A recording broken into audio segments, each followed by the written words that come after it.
Rob Wenzel here again with the Art of Redirection Counseling and a continuation of Arrested Development. Today we are going to be discussing the ego and how destruction occurs when that ego comes out at home in the relationship. And we're going to show you a really neat little triangle that helps you understand this guy. Now this is the triangle of A.C.E. We developed this back actually in 1990 when we were working and doing field research with children. And we're going to talk about the first 5 years of our life and how this ego is developed. So we got this inverted triangle, A.C.E. No accountability. It's all about power and control. And it's all about me, my self-esteem. And the ego, I want what I want. Starts right from birth. When a child is born, a parent's number one job is to meet all their needs. If we don't, we get in a lot of trouble. But what we don't realize is a child's number one job is to figure out how to get their needs met. And it begins with crying. These kids learn how to cry, and as a parent, we learn from the pitch and tone what they want. Now, as these kids get older, they don't quit crying. They figure this works really well, and then they even modify it with what is known as the whine. That's just age 1. Age 2. This is where a child learns how to use their anger. When you combine all three, this is the fourth way. That's commonly known as the temper tantrum. Now their vocabulary's starting to kick in, and they learn how to argue with us. And it starts with 2 basic words, no and the W word. Why? Still, age 2, they develop a very sophisticated and one of the most powerful forms of control. They ignore us. They heard exactly what you said.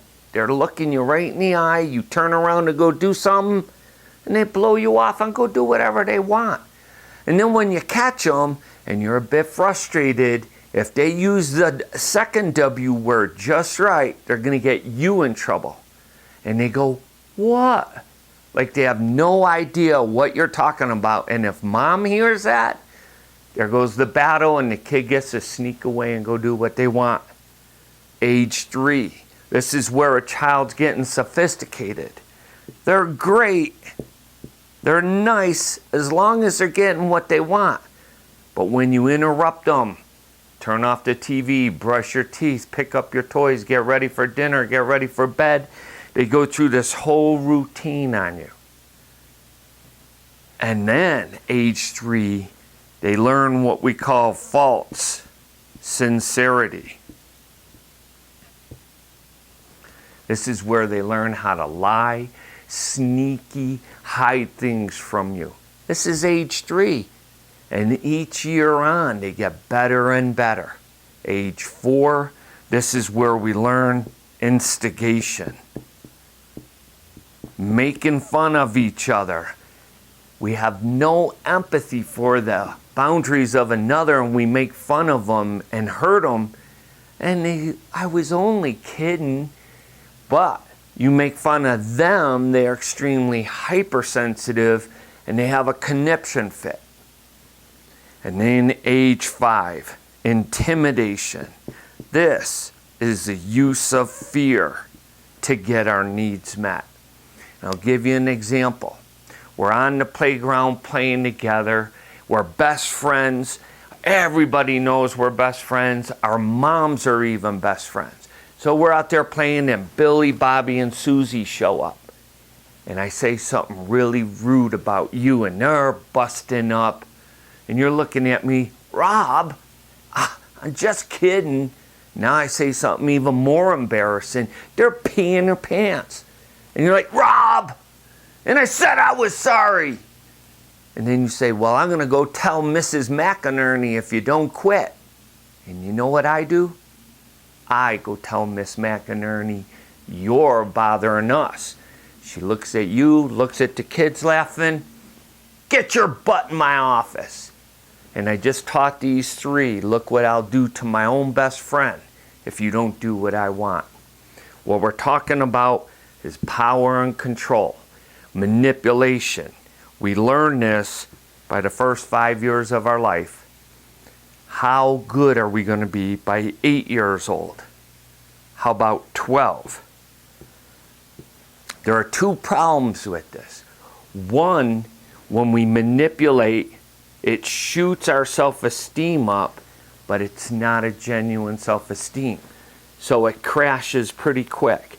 So we got to do it again, and it creates what my wife and I call the ricochet effect. And we're on this emotional roller coaster, and the people in our home are on it with us. Now, traditional therapy, we would call that major mood swings. And if you take them to a therapist, they're going to go, medication time. Now, the problem with that is we medicate the kid. They chill out for a while, but they still got to get their needs met. This is the way they mastered. They will override the medication, and that ricochet effect returns. So the therapist goes, we'll up the meds. That works for a month or two, it returns. So then they go, and change the diagnosis. And now they got 10 new meds that they can experiment on. Now, as we're moving along, what happens around 12 years old? The hormones kick in, they go brain dead, and back to the terrible twos. And they say, I ain't taking your meds no more, because it's an issue of control. And they don't tell you, I can get better drugs at school.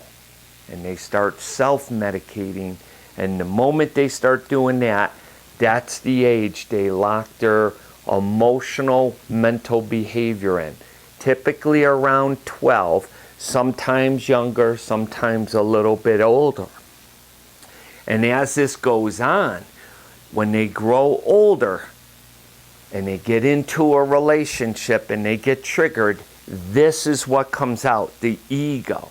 No accountability for their behavior. It's all about power and control and to manipulate the spouse to get what they want or need, because it's all about them, their self-esteem. And this destroys any and every relationship they walk in. This has again been a series on arrested development. Rob Wenzel, Art of Redirection Counseling.